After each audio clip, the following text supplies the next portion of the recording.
자유형 할 때 시선을 어떻게 하는 게 좋은지, 어디를 보는지에 대한 의견이 상당히 많습니다. 앞을 보느냐, 좀 앞쪽 바닥을 보느냐, 아니면 완전히 바닥을 보느냐, 45도 앞을 보느냐, 수면이 보일 정도로 보느냐, 이런 부분들이 되게 많아요.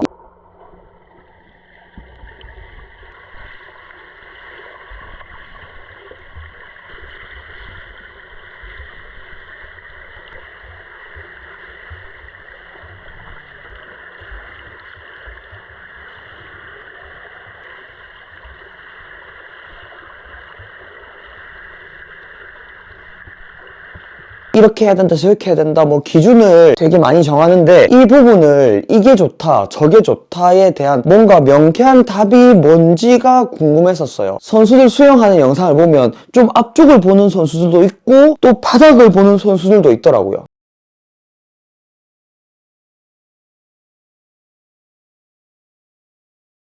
그래서 곰곰이 한번 생각해봤습니다. 연구를 해봤어요. 일단 여러 일반인분들, 회원분들을 자세히 보니까 시선을 앞을 보니까 머리가 좀 들리니까 머리 각도가 세워지면서 상체 각도가 세워질 확률이 높더라고요. 이 상체가 세워지니까 머리가 더 수면 밖으로 좀 떠오르면서 하체가 또 가라앉게 되는 그런 모습이 보이더라고요. 제가 자유형을 또 직접 해봤을 때 시선을 좀 앞을 보고도 해보고 바닥을 보고도 해보니까 앞을 보면서 머리 각도가 세워지니까 상체 각도가 좀 세워졌어요. 그러면서 몸이 좀 가라앉는, 특히 하체가 좀 가라앉는 듯한 현상이 막 느껴지고, 다리가 좀 떠야지 확실히 유의할 텐데 다리가 막 뜨는 느낌이 좀 덜하고, 그리고 실제로 기록이 좀 안 좋아지는 그런 결과도 나오고. 근데 이게 머리를 들었다고 해서, 시선을 좀 앞을 봤다고 해서 무조건 상체가 세워지는 건 아닌 것 같아요. 머리 각도가 세워진 상태로 스트로크를 하니까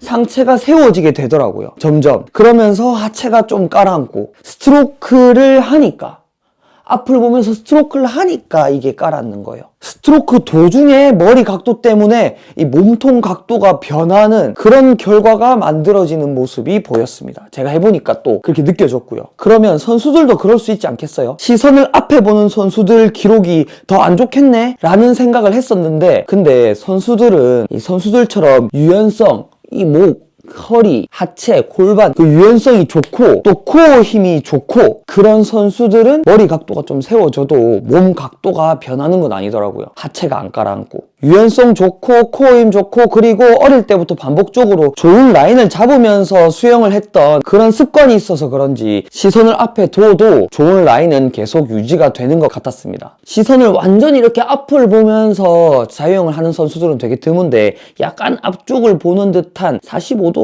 이렇게 약간 보는 듯한 선수들은 제법 있거든요. 근데 좀 앞쪽을 보는 선수들이 한 400m 1위 하는 선수도 있고, 800m는 바닥을 보는 선수가 1위 했는데 2위는 또 좀 앞쪽, 3위는 또 바닥, 막 이렇게 선수들마다 좀 다른 거죠. 그러니까 선수들한테는 시선이 앞이냐 바닥이냐에서는 확실한 차이는 없더라. 자, 그러면 선수들처럼 유연성, 코어 힘이 안 좋으면 무조건 시선을 바닥을 봐야 되느냐 라는 생각을 해보면, 바닥을 보는 게 좋은 경우가 있고 아닌 경우가 있습니다. 일단 머리 각도가 몸통 각도를 이렇게 좀 바꿀 수 있으니까, 각도만, 머리에서 몸통까지 이어지는 이 각도만 한번 생각을 해보면, 바닥을 보고 수영을 해야지 이 각도가 수평 라인이 좀 만들어지면서 확실히 좋겠죠. 하지만 이게 내가 바닥을 딱 봤다고 해서 이 눕힌 각도를 딱 만들었다? 내가 바닥을 보고 수영을 하면 바닥을 본 것 때문에 머리부터 이 몸통, 이 라인이 딱 수평이 잘 만들어진다? 딱 정확하게 수평이다? 딱 정확하게 수평이라고 자신을 할 수가 있을까요? 그게 딱 정확하게 수평이 아닐 수도 있지 않을까요? 또 영법을 하는 도중에 스트로크를 하다 보면 내가 수평인 줄 알았던 그 라인이, 그 각도가 조금 내려갈 수도 있고 조금 올라갈 수도 있지 않을까요? 그죠? 그럴 수도 있겠죠. 이 머리 각도는 내 진행, 영법, 속도에 따라서 조금 다르게 해주는 게 좋습니다. 내가 실제로 진행하는 속도, 내 진행의 속도가 좀 느리다 하면 바닥을 보는 게 좋아요. 바닥을 보면서 스트로크 하는 도중에 이 각도가 조금 내려가서 좀 가라앉는 각도가 되더라도 내 진행 속도가 느리면 사실 크게 영향을 끼치지 않습니다.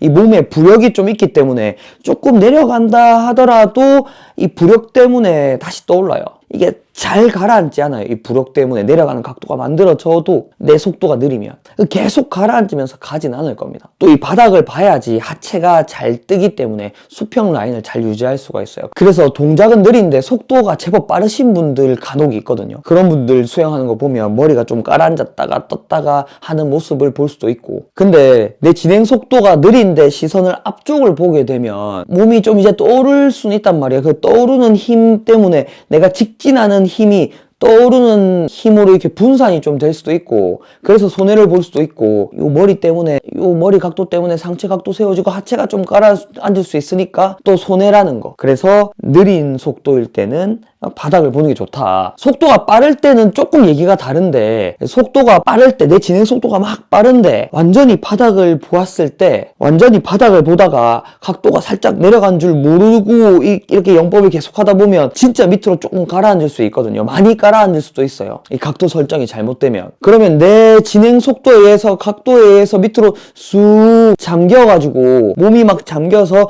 리커버리 할 때 이 어깨가 빠져나와야 되는데 이 어깨까지 물에 잠겨 있을 수도 있단 말이에요. 그러면 강한 브레이크가 걸리게 됩니다. 시선을 약간 앞을 보고 빠르게 자유형을 하다가 약간 떠오르게 되는 거, 그게 어깨가 물에 잠겨서 브레이크를 걸리는 것보다는 그 브레이크의 정도가 작다 이 말이죠. 그래서 문제가 조금 덜 해요. 진행 속도를 빠르게 할 때 이 각도 조절을 맞추려다가 잠기게 되는 문제가 안 생겨야 되니까 머리 각도를 살짝 세운 상태로 영법을 진행하는 게 안정적이다라고 할 수 있어요. 그치만 안정적이긴 한데 아주 이 미세 조정을 하면서 연습을 반복하는 게 좋습니다. 이 습관을, 내가 딱 좋은 각도를 잡는 습관이 될 수 있게 연습을 많이 하는 게 좋습니다. 빠르게 수영을 할 때에도 잠기지도 뜨지도 않는 라인을 잡는 연습을 아주 많이 하는 게 진짜 빨리 갈 수 있는, 진짜 기록을 단축시킬 수 있는데 도움이 되겠죠. 그래서 제 결론은, 지금 영상을 보시는 여러분들은 속도가 안 빠르니까 그냥 바닥을 보고 자유형을 하는 게 좋다.